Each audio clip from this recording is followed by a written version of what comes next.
Now, macroeconomics, what is it? It's basically a study of behavior of economies. In the past, so far, we've been looking at the study of or the behavior of firms and markets. Now we look at the regional and national economies today, from now onwards. So it's not different from microeconomics, except that we look at macro level now. It's a bigger picture of the economy. So far, we looked at household economy, firm economics, and also market economics. Now it's a macroeconomics. So given that we increase the scope of our study, there will be new concepts and terms that we need to memorize, or in other words, understand their use and usefulness. So in macroeconomics, we will be interested in economy-wide events such as the uh, production of cars, how much the production, so let's say car industry adds to the total output of the economy, and also prices of cars, how they affect the inflation rate, or how they drive the inflation rate, let's say, or car manufacturers employing people or unemploying them, is also studied in macroeconomics. Now, here's an example of unemployment rates across OECD countries. So we have in red, we have UK unemployment rate. In general, you can look at this now, three lines. This blue representing USA unemployment rate, green representing the EU 15 countries aggregate unemployment rate, and red representing the unemployment rate for the UK, is basically tracking each other. So on the y-axis here, just the basics here is that unemployment rate. This y-axis shows as a percentage of workforce, yeah, that are unemployed. So we have in an economy, let's say, certain number of workforce that is capable of working, is willing to work, but then some of them are not working. So if you divide this small number who is not working by the total workforce, that gives us the rate of unemployment in the economy. Now, the higher the unemployment, the bad for the economy. It is bad for the economy because people will be jobless, and that means they wouldn't have income. So in the run up to 80s and 85, you can see that unemployment had been increasing. Around this point, I think that economic policy changes, Western economies probably improved their economic policies in order to help the unemployed people. So that reduced overall trend, basically. Or in the case of EU 15, it was just not much, actually. If you put a trend line here, it's a flat line. However, there's a overall decline in the unemployment rate in over this 85 to 2015 period in the other countries. But notice that in the short run, unemployment is also not like a straight line. It doesn't change along the line. It's actually curving. You see, it's fluctuating. In some years it's high, in some years it's quite going down. So in about 5 years time here, between this point and this point, let's say the unemployment was declining, and then it started increasing again, and so it's a long-term decline here in the UK, and then that was a good time. 90s, this was a good time. So a lot of people had jobs, and then there's a flat line, and then so on and so forth. Yeah. So as you can see, it was around 6% this year. So that was a good time, right? So moving on now, we have now in selected countries, again the same countries, inflation rates. So remember this here increasing unemployment rate. So with that came inflation rates as well, high inflation. The reason here is the high inflation in the Western economy. Was because I think it was because oil crisis in the 70s. Oil prices increased drastically because of, I think, the OPEC put up the prices of crude oil. That pushed up the refined oil prices, and people in the Western world were not driving cars. So if your oil is expensive, a lot of products that are oil based, or at least use oil as a component, basically in the raw material to an extent, uh, faced high prices for raw materials. So increased high price of raw materials means final goods and services will be more expensive as well. So this reflects that trend of increase in raw material prices and in final good prices. But then eventually that OPEC and the Western world, I think, stopped the conflicts between themselves, and then we have a decline overall declining trend of inflation rate, and since the early 90s now you can see that on average the inflation rate remained below 5%. So what it means is that basically it's the on annual basis price of goods increase on average by, let's say, 5% here. In this years it increased by 20%. So it's like if a car costed, let's say in this year, let's say £100, then the next year that car costs 25% more, basically, or 20% more, let's say in this case. Yeah, so £100 car would be selling for £120 the following year, given the average inflation rate. But then in this period, this was an example. In this period, I think car prices went down badly because petroleum was expensive, and you know that the car and petroleum are complementary goods. So when one is expensive, the other will always be cheaper. Well, people stop buying the other one because driving is more expensive now. So business cycle is another topic that's studied by macroeconomists. Notice that the economy, just like you see here, is not smooth. When you quantify the economic activity, you don't see a smooth curve. It's usually jiggly, wiggly. It's up. There are ups and downs. Ups are usually good if you're looking at output, but they are bad indicators when you're looking at unemployment rate, inflation rate. Yeah. So here we're looking at output now. This is a sort of an idealistic situation here, not the actual GDP here. GDP kind of behaves in this fashion. So in some years, in the x-axis you have time, the y-axis you have output, the amount of products produced by a country. So this GDP over time is increasing in some years, and then sometimes it peaks.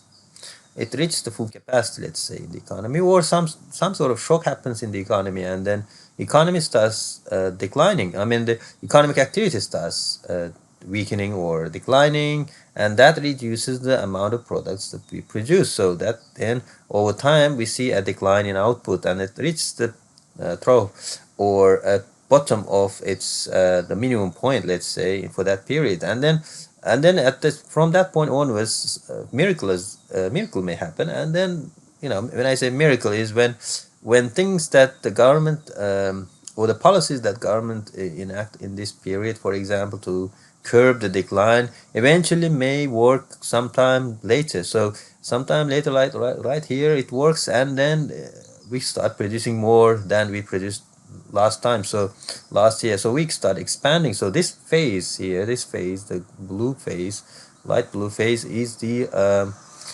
increase in output. We're producing more, but then at some point that joy ends, that joyful period ends, and people start losing jobs. When you don't work, then that means you're not producing this, so economy not producing well.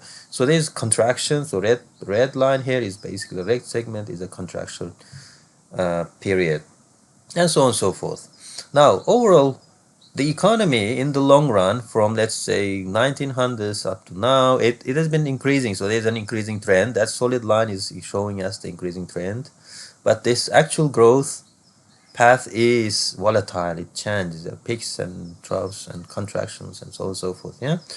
So that's what macroeconomists study. You might also see businesses worrying right now in the newspapers, and they talk about not being able to produce, or not being able to provide the supplies given the virus situation. Because they know that if something happens in the economy, it has a chain effect. Let's say there is this flu, let's say swine flu. This is additional to, let's say, what's happening right now. It will have catastrophic effects. These things will basically paralyze the whole economy. A lot of cattle will die, farmers lose their jobs, the supply will be low. So as a result, then businesses will think twice before they, let's say, order for the next year. And an example is Tesco. Before ordering, let's say, next round of chicken deliveries, Tesco will try to look at overall economic activity, what's happening now. They watch the news, they pay the investment bankers to do economic analysis or economic consultants, and they say, well, give us a report about next 5 years outlook. Are we going in the upward direction or downward direction? And then if it's an upward direction, Tesco would say, oh well, then we'll order 2% more chicken than we ordered before. But an economic consultant might say in the next 2 years, we may see a bit of contraction because of the supply shock in the farming industry. We may not have enough meat and chicken meat or whatever the type of meat or products that come from farmers. So it could be milk, could be eggs, could be anything basically. Yeah. So they might say in the next 2 years there will be downturn, so they will be in recession. So that recession is not necessarily affecting the farmers, but it affects the whole economy. So truck drivers will lose jobs because they have less demand for their delivery services. Taxi drivers will have less demand. Many others industries will also get hit because the farm products processing firms will lose businesses because of the less demand or less supply of these farm products. So they may not produce packaged goods, and as a result, unemployment increases in this manufacturing industry. So then that lower income prevails in the economy as a result because people will not earn as much. So Tesco will then say, okay, if in the next 2 years, if there is less demand, then we'll order 2% less chicken than we did last time. So firms basically, like Tesco, look for clues in the data. One way doing it is just plotting the GDP data for the past year and then forecasting it for the future. Now, moving on, what is then an output? How would you measure the output? It's basically called GDP, gross domestic product. It can be measured in different ways. Basically, we look at three of the two ways to measure. One is the income approach, which sums up the income of factors of production, which includes labor, capital, and if you remember, some entrepreneurial investment or entrepreneurship, let's say. And then there's an expenditure approach, which sums up the spending, totals the spending on the economy by various agents in the economy or various people in the economy, let's say, or organizations or institutions in the economy. I'll show you what this is in a minute. Now, these two ways are equivalent. These two different ways of measuring the economic activity is equivalent because, someone's income is basically going to be someone's expenditure. Yeah? Someone, let's say, buying at Tesco for £10 hand sanitizer, let's say, will basically have an expenditure for that product. Yeah, so £10 is their expenditure, but then Tesco receiving that £10 makes an income. So this is their income. So total expenditure as a result is total income. If you sum up everyone's income, that should be equal to expenditure in a simple world. Now we can describe this in a circle flow of income diagram here.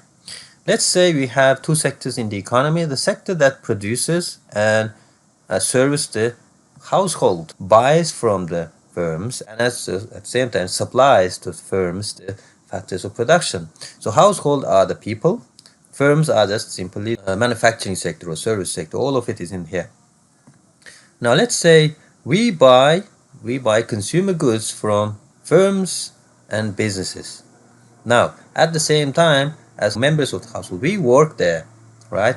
As a result of working there, we receive wages. So all of the income that these companies receive, in fact, come back to households in the form of wages, rent payments, and profits. So some of the households own the businesses, some of the households work for businesses, and some of the households rent to businesses their properties. At the same time, this household basically buy from these firms. And firms then pay wages back to the households, rents back to the households, and profits go as dividends to the households. So this is a circular economy. So out goes expenditure to purchase the goods, in comes back into households, basically. In comes the incomes. Yeah, so income as a result is equal to the expenditure in this case. That was a simplified snapshot of the economy. Not everything is consumed. We receive income as wages, let's say, but we don't spend all of it. Yeah, at some point we do, but then in, let's say, medium term, we may not spend everything. We may not consume, let's say. If we receive a £2,000 salary a month, we may not spend £2,000 a month on groceries and everything else that we consume or rent. Yeah, we save some of it. So there are some leakages or withdrawals from the economy, from that circle, in the form of savings And in the form of taxation, you see, with £2,000 gross wages are basically taxed. So you pay tax rate of about, after your tax credit, tax allowance about 20%, and you also pay national insurance contributions, and then you also buy imported goods. In fact, a lot of things that we consume these days are imported, so money goes outside the economy to, let's say, China or any other country that export to us. And your computers are mostly made in China, the laptops you have, the mobile phones you have, clothing, most of it, maybe all of it. I don't remember seeing a textile company in the UK so far in the past 10 years. I haven't heard of them, but everything is made outside. So imports take out some of the cash away from us, basically. Yeah, take some of the cash away from us. Right. So that's some of the money that we receive as in the form of income goes out of the economy. However, these withdrawals from the economy do not disappear into the thin air. They do not go away. They will some of it will come back in the form of an injection into the economy. So this could be investment expenditure by firms. So let's say some of our savings will come back in the form of investments, or the government expenditure. The government taxes us. So government taxes us. All the tax money you pay goes into the government's coffers. This will then come out as tax expenditure by the government. So investment into roads, hospitals, let's say, yeah. Currently, for example, coronavirus situation, putting the government to test now, basically, and then its government, in order to function properly and maintain the normal life, is trying to increase the spending. So government expenditure, part of the tax we pay comes back, or maybe all of it comes back in the form of expenditure. Yeah? And exports, even if we import usually a lot of goods from outside, but we also export to other countries. So other countries buy our goods, so some of the domestically made goods go out. So that means in return we receive cash. So money will be injected back into the economy. So part of the income that we paid, or money we paid for our imports, are coming back in the form of exports, although we don't export more than imports. Western countries usually import most of their goods from outside, and as a result they pay out more than they receive from outside. Yeah, so some of the money comes back in the form of injection. So let's see it in a graphical form, which is more interesting than the bullet points. So this part, the blue part, stays the same as before. Now what happens is that then we receive income from firms. So we are household. The firms, basically we work for these companies, and some of us own these companies, and also some of us basically rent our property to them. So in return we receive different forms of income. That could be rent income. I forgot to mention that. There could be wage income, and could also be profit dividends in the form of profits that you receive from your firms. So that income will remain with us for a period of time, but part of it will be then spent as a consumption on domestically made goods. So we may buy a Vauxhall car which is made in the UK. Yeah, that goes into these firms as our expenditure and their income. So part of it maybe goes into the banks, because we may save some of the money. Yeah, so we keep some of the money in our savings account out of our £2,000, let's say, and out of our £2,000 we pay taxes, and part of it goes outside to, let's say, we may buy something on Amazon or eBay that comes from outside, or we may shop in shopping malls, buy clothing that's made in Bangladesh, India, or Pakistan, or buy gadgets, electronic gadgets made in Taiwan, and so on and so forth. So these things, so that some of our money goes abroad. Yeah, so this then do not remain in this final destination. So banks don't keep our money, just pay us interest. No, they actually make money using our money. They don't have their own money. They don't usually spend their own money. Banks usually make money using our own money. So what they do is they pool the money from everyone, like yourselves and myself, and then they lend it to businesses in the form of investment. So they might invest part of that cash into the business. So that's an injection now. So in the red part here, red lines showing us the withdrawals from the households or economy, and then out comes these green lines going into the businesses. So this is injections into the economy in the form of investment. And government pooling all the money, tax money, will then spare some of it for government purchases. They might build, let's say, high-speed rail network by paying construction companies, and this creates jobs and so on and so forth. That stimulates economy, right? Like this investment does. This investment could be a borrowing by a business to, let's say, build a new factory, right? Now, people from abroad may then buy from us technology, let's say computer systems, the tractors, diggers, cranes, this high tech as well. A lot of other medical equipment, for example, could be exported abroad. Yeah, so in return we receive money. So green are the injections. So injections are J usually. J is the notation for injections. Include investments, government, and experts. Withdrawals are W. That includes savings. So we withdraw some of the money and put it into a bank for a rainy day. Tax, usually you cannot avoid it, so that needs to be paid. And imports, now these days are not avoidable at all, I think. I don't see a single student these days not having an imported laptop or mobile phone. In fact, I don't even know if there is any mobile phone manufacturer in the UK. So everything that you have, all the gadgets and TVs and everything, made made in, let's say, other countries or abroad. So these are withdrawals. Basically, money goes out. So this is an economist's view of how the economy works. Yeah. So far, we talked about income approach and expenditure approach. Basically, you can see that the anything that goes into this business in the form of expenditure, because that's what we do, we spend money to buy the goods and services, comes out as income. So basically, this circle flow is showing us the output in measured as expenditure and as income. Now, let's look at the actual definition of GDP. Gross domestic product is the market value of all final goods and services. So notice this is the final goods and services, not the intermediate goods, not the goods that are not ready yet. Final goods and services produced. Yeah, you see it's produced within a country. So it's specifically within a country, right? UK, let's say, in a given period of time, let's say a year. So since we're measuring it over time, it's a flow variable. It's not a stock variable, but we're not going to define that. It may confuse some of you. So if you're interested in, just type stock and flow variables. That's an extra homework for you. So when measuring the output, we use market prices. So we need to GDP is not just the amount of goods and services we produce, it's actually amount in monetary terms. Yeah, it's not just the sum of everything that we produce. In fact, we cannot really add up two tractors to a restaurant meal. Yeah, we cannot say that sort of, we cannot probably say something about as an aggregate value of two tractors and a restaurant meal as GDP. Instead, we say restaurant meal costed, let's say, £10 a plate, so we spent £20 on the restaurant meal, and we bought two tractors for £40,000. So some of this in terms of pounds is now our GDP. Yeah? It measures the GDP. We can measure in volume as well, but we'll come to that in a minute.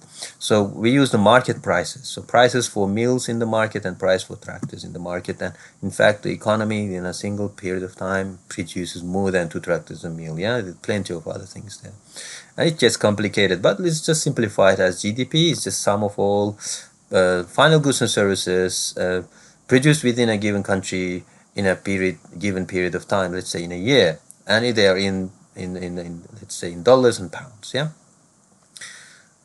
Now, GDP doesn't, however, include second-hand products. Yeah, purchased on eBay or on Gumtree or from your friends. Yeah, we don't include the car that you purchased in the second-hand market or a bike that you purchased in the second-hand market, because they had their values added to GDP when they were produced and sold for the first time. So we don't double count them. We don't count them again. We only include the final goods and services and sold for the first time in the market. Yeah, second round sales are not part of GDP. Economists usually study the composition of GDP according to types of expenditure spending. Remember, we talked before here, this part here, expenditure part.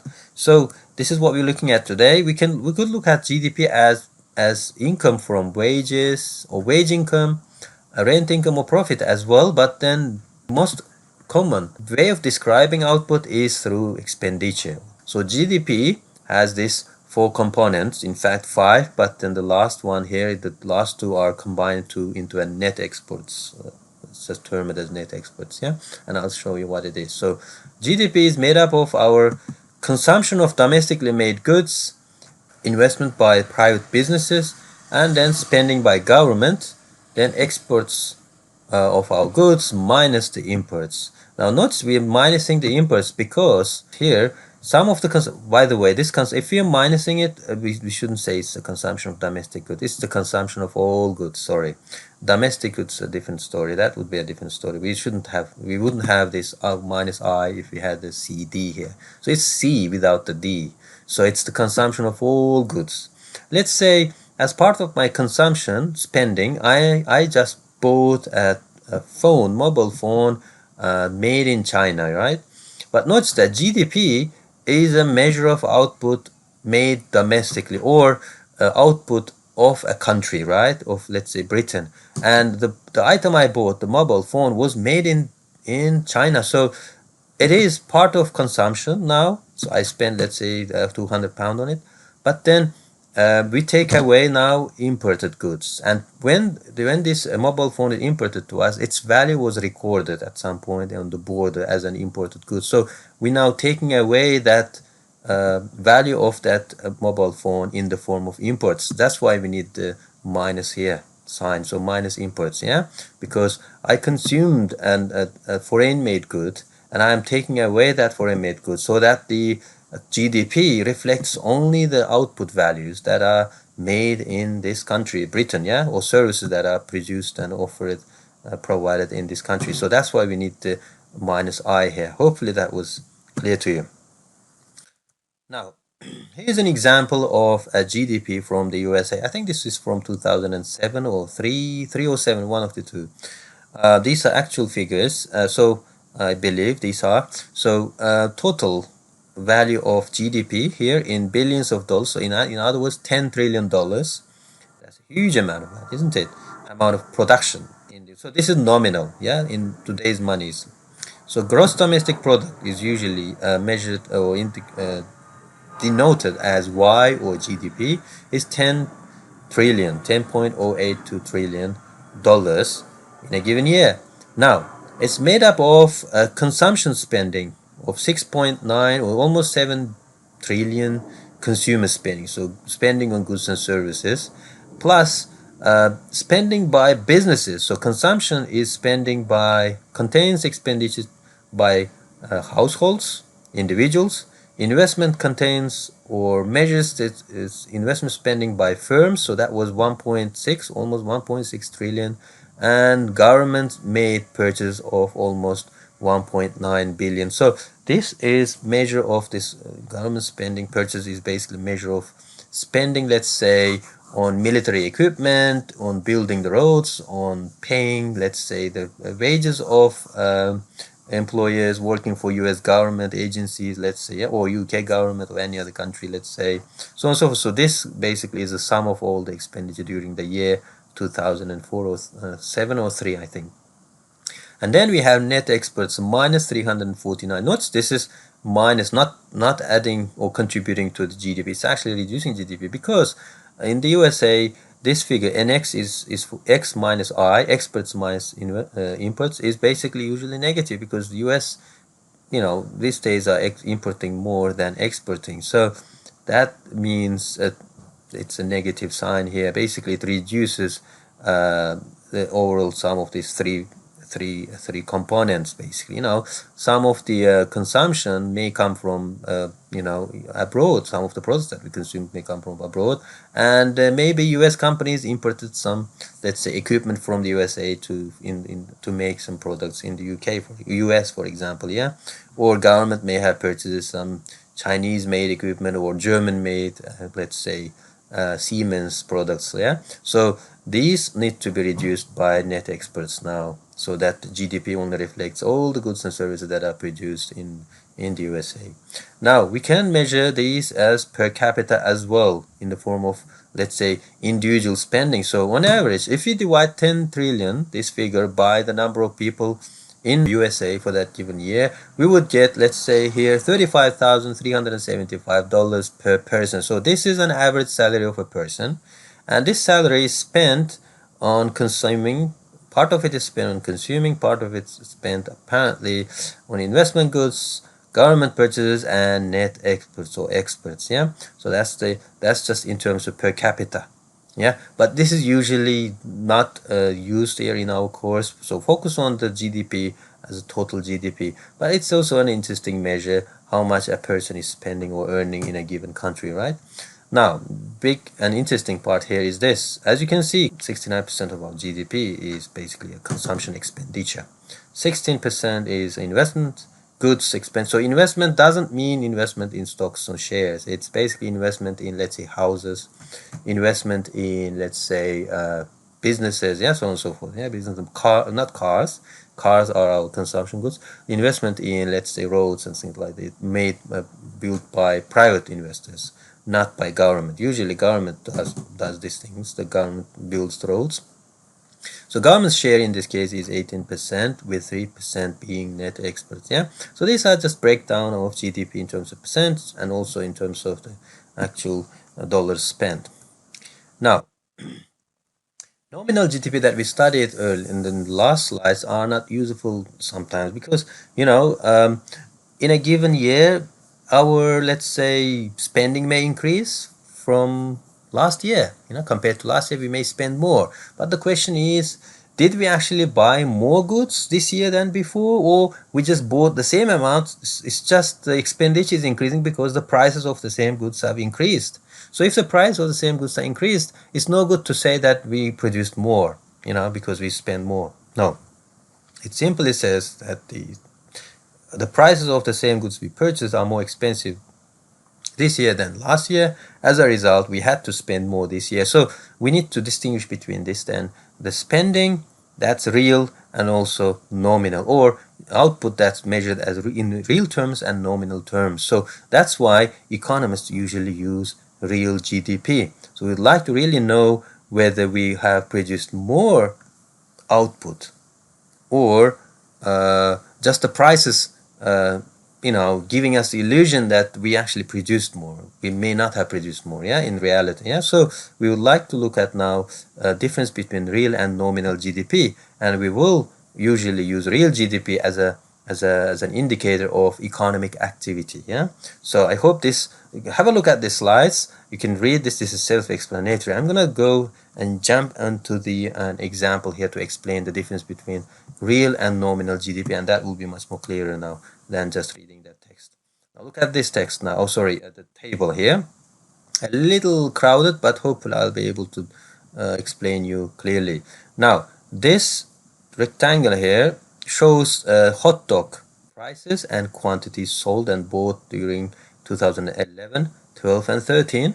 And this rectangle shows the information about the price of hamburger and the number sold, hamburger numbers sold. Yeah. Now, let's assume that this economy produces only hot dogs and hamburgers.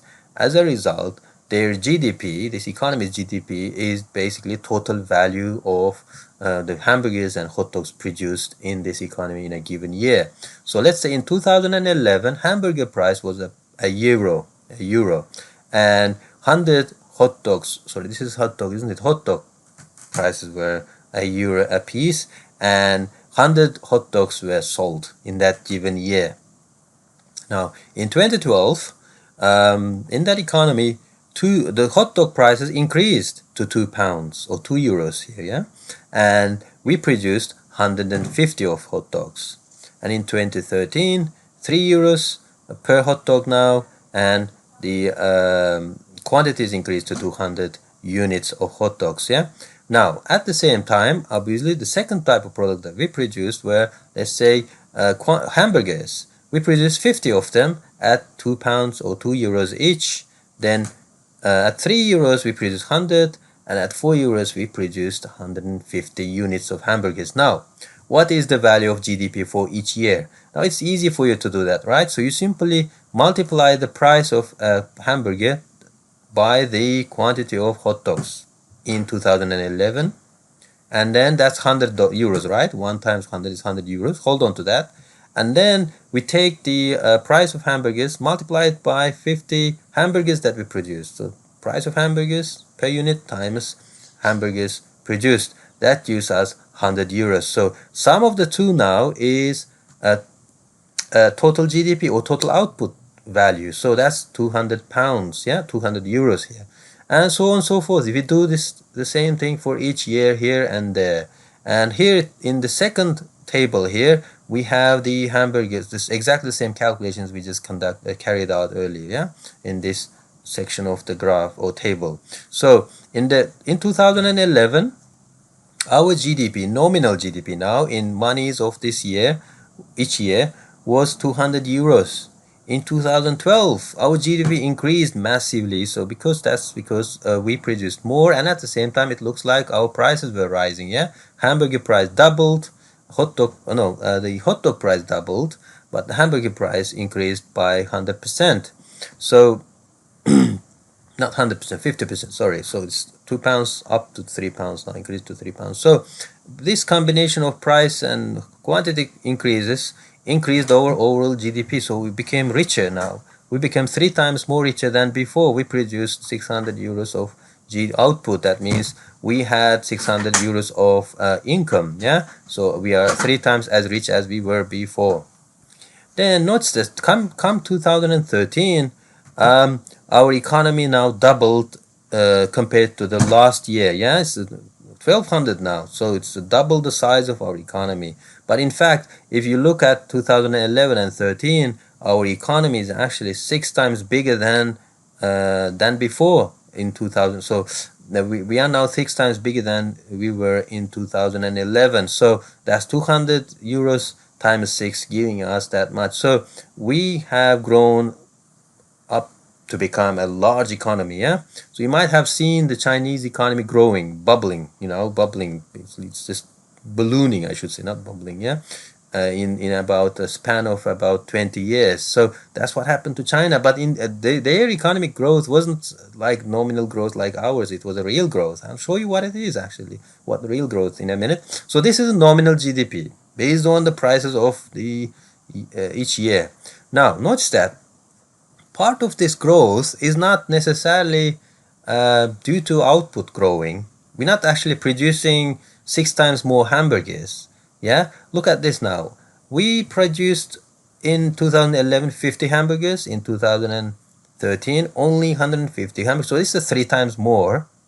But then we produced 2 times more, twice as much hamburgers as before. Yeah, between 2011 and 2013, we produced only twice as much hot dogs.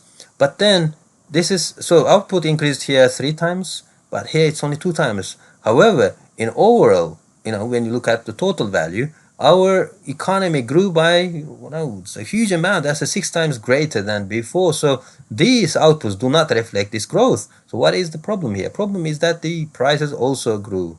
So the price of hamburger increased twice as much, and this is 3 times more than before. So this combination of increase in output and prices gave us this huge value, and then made us proud. Made us proud that our economy grew in 3 years that large.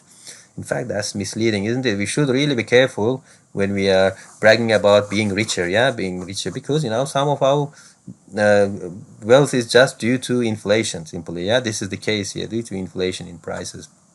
So let's get rid of the inflation in the prices and then see by how much actually we grew in terms of economic output. So what we do now is we keep the base year prices, and then we use the quantities for each year to multiply the prices and work out the quantities. Yeah. So the base year price for hot dog is 2011's €1 price per hot dog, and for the hamburgers it's €2 in 2011. So we keep these prices fixed and then multiply hamburger quantities of each year by that price, so that we ignore the rest of the price, so that we don't take into account or factor in that inflation the prices. So £1, as you can see, for each year, times this by each year's quantities plus £2 for the hamburgers in 2011 reference year, and times them by the quantities that we produce. So these are real values. Yeah, these are real quantities here.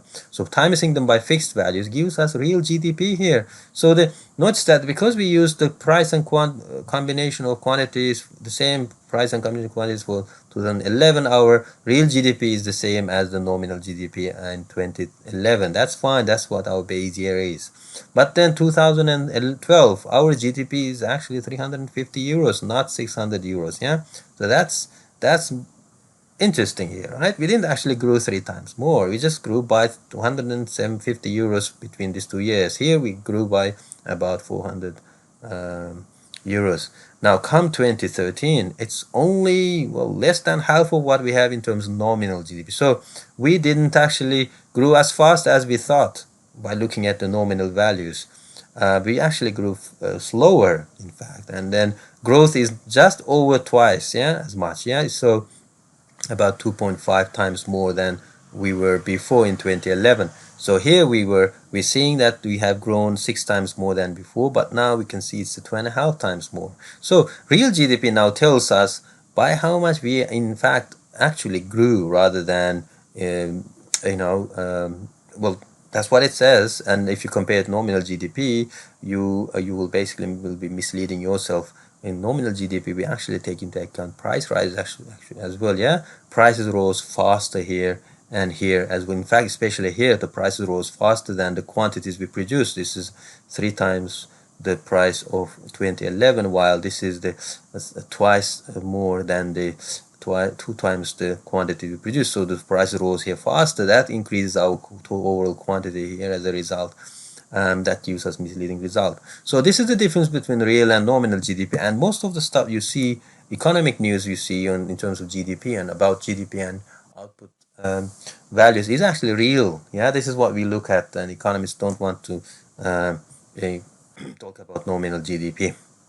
Now, what is a GDP deflator now? Here, this is a very simple example, and we were able to control price increase. In real life, we are not able to do that. Because in real economy, you have everything. Houses being built every year, you have computers being built every year, restaurants offering meals, football matches are being played. This is much more complex, and how would you add up and compute the real GDP? One way to do that is using a GDP deflator. It measures an aggregate price level in the whole economy. GDP deflator is a ratio of nominal GDP and real GDP. So it's GDP, nominal GDP to real GDP times 100. Now, if we had that three base year from previous slides, yeah, 2011 to 2013, and then the base year 2011 values, we just take the nominal GDP divided by real GDP times by 100, given that formula. Yeah, 100. So this is the price level 100. It's an index, so there is no measurement of what you call this units of measure. It's not in pounds or kilograms or grams or liters. So it's just 100. It's just an index 100. Now for the next year we have GDP 600 euros. If you remember, this 600 euros is nominal GDP. Divide that by this real GDP. Yeah, so that gives us 171 after multiplying by 100. And then do the same thing for 2013. So that's our nominal GDP divided by our real GDP, giving us 240. Notice this now. The prices between 2011 and 13 rose by 71%. So that's the difference between 171 and 100. So that's a 71% increase in prices. If you compare the 2013 and 2011 prices, then 240 minus 100 gives us the price level rising by 140%. That's a huge increase in prices. That's why probably this GDP increase in GDP is just gives us an illusion that we actually have an economic output increasing. In fact, this was partly because of the prices rising apparently. Now, another use of basically what we do with the GDP levels is one thing that tells us that by how much on average the prices rose over time. It also can be used to deflate the nominal GDP. So if we have nominal GDP, you can use these figures to divide them by. So we take nominal GDP and divide them by GDP deflator to get the real GDP, right? So that's the use of GDP deflator and also a measure of price levels. Now, in practice, the households usually use something called consumer price index, CPI index, or consumer price levels. Now, because we don't usually consume everything or anything that's produced in the whole economy, we don't see GDP deflator as a good indicator. We don't find it as a good indicator, basically, because it is an aggregate level. What we are interested in is the prices of typical goods and services that we consume. So we want to know by how much a car price increase, let's say, or by how much a loaf of bread price increase, or by how much a price of water, bottle of water increase, so on and so forth. For that, we need to calculate then consumer price index. So the index shows us the change in price level, but if we calculate the rates, we would come up with an inflation rate, rate that shows by how much prices increase. Now, we'll usually fix the basket of typical goods and services consumed regularly. So we combine, let's say, on a regular basis, what do we consume? So we usually buy bread, milk, water, a pair of shoes, let's say clothing, and we usually monthly pay rents, for example. So we will combine these products and goods into a, let's say, make a list in a spreadsheet, and then we survey the prices of these goods and we record them for each, let's say, each month. That's what the Bank of England does. For each month, they survey the goods and service prices from, let's say, stores. They survey through some online survey methods and through mail and so on and so forth. Yeah, and then we basically times each of these by the quantities of goods and services that we buy, and then we compute the total basket cost. And we do this same thing by fixing the quantities each for the same quantities each month. We repeat the same thing each month, and then we will then choose a base year and divide every figure by that base year over time. Yeah, each figure will then be each month's figure of total expenditure divided by that base year, and that gives us then a measure of inflation rate. So that's how we calculate the inflation levels and an inflation rate. So I think somewhere down the line here I have an image of inflation rate, and we'll come back in a minute to that. So now typically it looks like this here. Our CPI basket looks like this, the fraction of or proportion of money that we spend on a monthly basis on average. Yeah. So it looks like on average we spend 10% of our income. Well, not every one of us may not go out to buy in restaurants and stay in hotels, but on average this is 10. It make up the 10%. Apparently, hotel and restaurant expenditures would make up 10%. Recreation and cultural expenditures could include 12%. That's going visiting museums and concerts and so on and so forth. And largest share is housing, so it's our rent, water, electricity, gas, and so on and so forth. Spending apparently, and food and drinks 8%. So these are called CPI weights. We usually multiply these weights by the prices we have for them. I've shown you a very simple exercise in the previous slide, but it's a little difficult actually. You see, there's so many different products. Actually, this is probably not all of the categories. Some of them are just simply added up here. So these are usually individual categories. So that's the weights for our spending. That's used in the CPI calculation, that was used in 2017.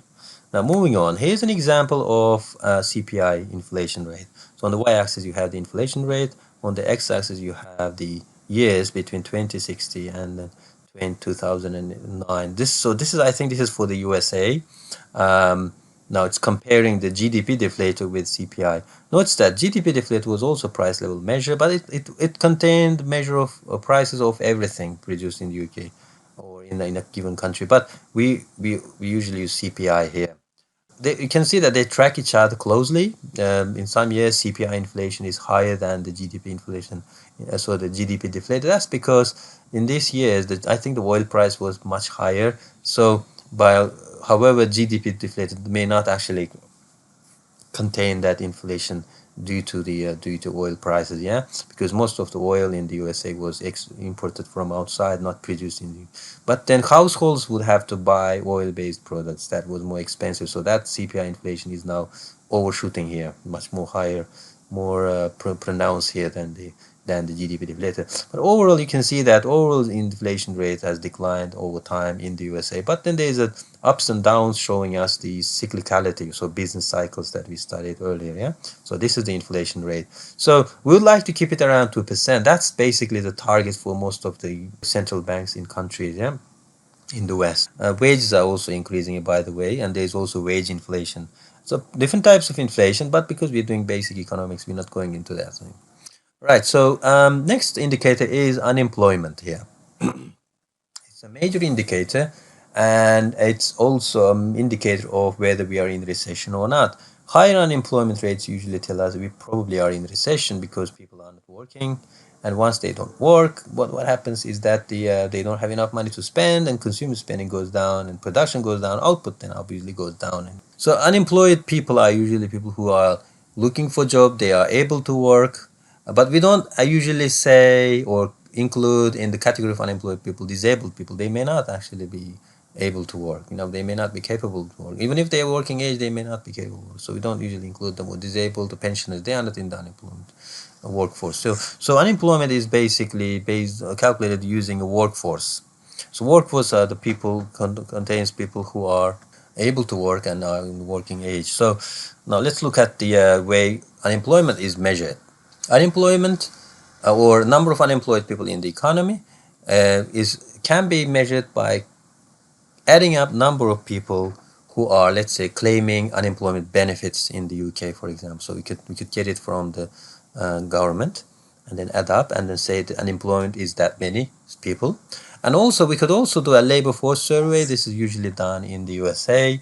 It just looks at labor force, number of employed people plus number of unemployed people, and then it helps us to calculate the unemployment rate, and that is number of unemployed people over the total number of people who can work. Yeah, timesing by percentage, 100% gives us the rate of unemployment per year.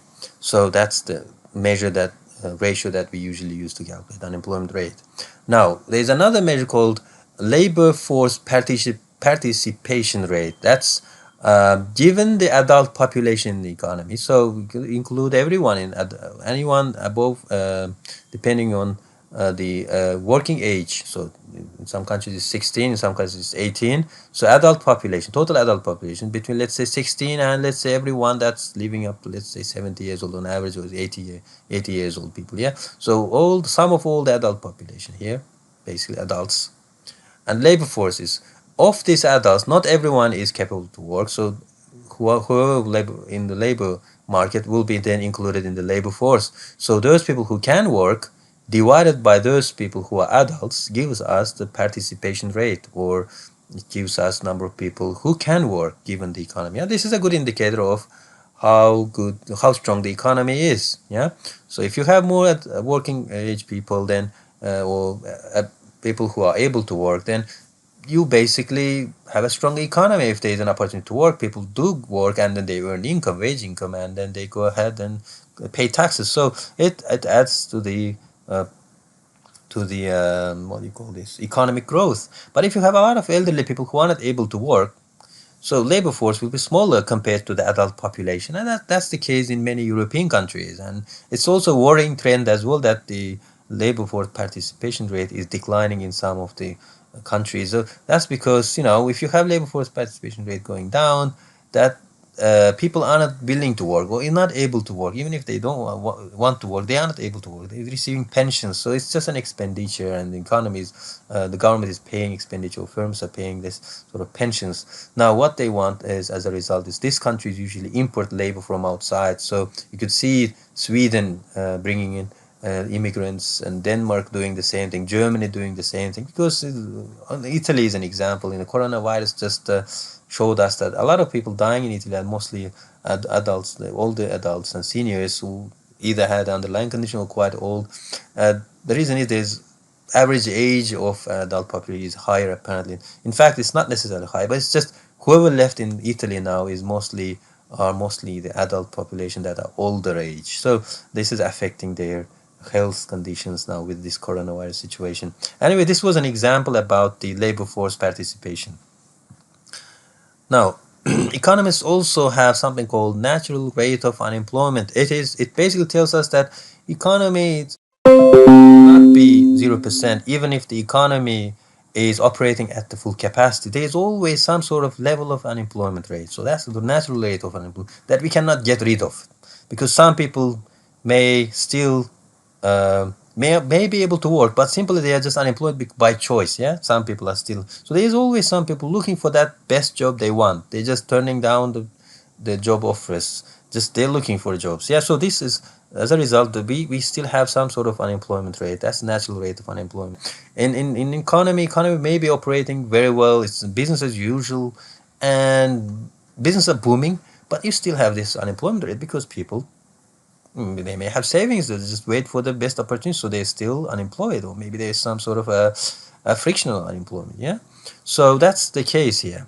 And you could also have this sort of cyclical unemployment. It's the deviation of unemployment from its natural rate. Sometimes we are in a business cycle. The downturn in a recession. Remember that in the earlier slides I showed you this wiggles. The cycles of growth and decline in GDP. So sometimes we may have a higher unemployment rate because of, let's say, business cycle fluctuations such as recessions. Yeah, so that's called cyclical unemployment. Yeah, so let's move on now. So these are the definitions we need, and here's a quick example of unemployment rate in the UK between 19th century, end of 19th century, and early 21st century.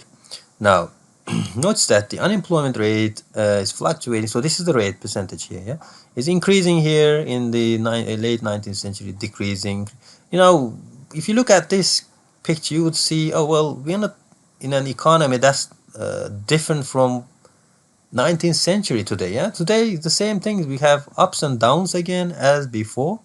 So by the way, the blue line is basically, dotted line is basically, I think it's the inflation rate. This is a retail price inflation. Retail price inflation. You can ignore it. It's just retail price inflation is similar to consumer price inflation. It's just the difference is that this retail price inflation takes into account the only based on, I should say, retail price index is based on the prices that the businesses, firms pay to acquire their raw materials. Yeah, so that's the only thing. But consumer price index is based on the goods and services prices that we buy, or the goods and services that we buy, right? So notice that this is ups and downs. So these are sort of similar cases as we have still faced. The only thing here is that maybe the duration of ups and downs are shorter before than now. Now we have longer recessions and then longer good days, and sometimes shorter as well. So in some way it's not much different. Yeah, the only difference here is this period. This was a golden period, I think, post-war period, post-World War period. Unemployment was almost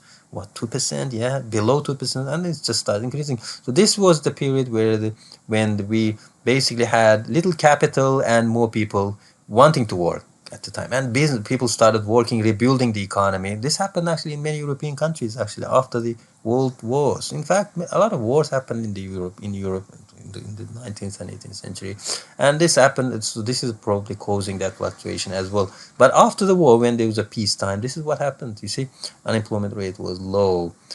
People were finding jobs and working and contributing to the growth. But it come 70s and later, there's a rise in unemployment, decline, and rise on. And also you have these indicators here, these boxes, rectangles, showing us the prime ministers in this period. So Cameron was the prime minister in this year, and what happened during this period? What happened is that during his time, it turns out Cameron came to power in this period, and he managed to reduce the unemployment rate. There was a huge increase in unemployment rate when there was Gordon Brown, and I think the Blair was the prime minister. So in fact, Blair came in as a prime minister in a good time period, 1970, 1998, I think. He basically continued enjoying this low unemployment rate economy, or I should say enjoying the period of low unemployment rate. But then towards the end, 2008-7, we had this financial crisis, so it picked up. So unemployment rate picked up. People were losing jobs, especially in the banking sector. Cameron took over, and then he managed to reduce unemployment rate. Yeah. So in some cases, let's say OPEC crisis happened in this period. That OPEC crisis led to the growth in the prices of oil that created job losses here. So that increase here is due to that OPEC crisis. Then Thatcher then came, and then she nationalized, oh sorry, privatized national companies. So basically, until Thatcher, I think there was a Labour government which was more nationalistic, took a nationalistic approach, and was more socialist in the sense that they were more like instead of giving the businesses the private, increasing the private business, they were interested in nationalizing or being providing the goods and services by the government. They were kind of socialists, yeah. But then Thatcher came on board, and she started selling the national companies. Unemployment increased as a result because when you privatize, when private companies took over and a large company, they tend to cut down the business operations. When they do so, they actually lay off a lot of workers. So that's what happened here during that period. A lot of rioting. So I would say read the economic history. There's a lot of interesting things happened in the past, and this would be a more insightful and enlightening for you.